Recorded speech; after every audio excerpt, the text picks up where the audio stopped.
قصيدة بعنوان أنا وليلى.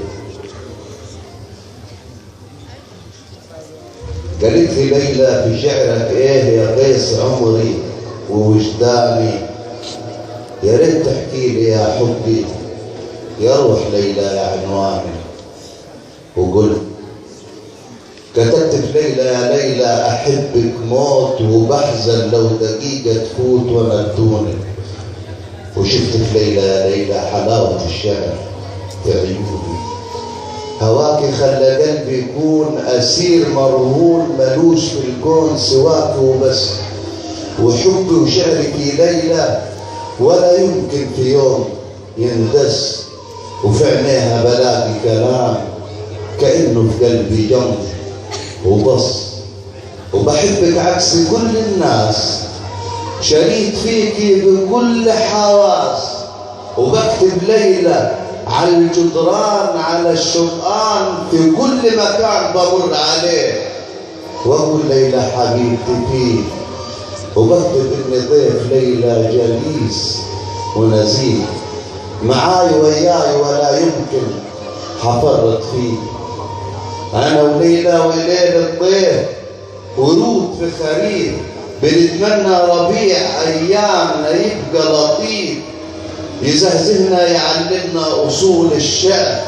ورب العزه بهواكي واقسم ان حبك بحر ملوش اخر، وتهت بحرك الصافي ولا قادر ارجع نفسي من بحرك ومن سحرك. بعيشك ماضي والحاضر، بقيت الدم في عروقي، بشوفك في السما فوقي قمر والناس مع شوقي. يا كل حقوقي من الدنيا يا ليلى الأولى والثانية، في ثانية وأقل من ثانية بشوفك 600 مرة. وكتبت في ليلى يا ليلى أنا وليلى نعيش ذكرى، نعيش بكرة مع العشاق، نكون نوع الغرام حراق. أنا وليلى طفينا الشوق مع المشتاق.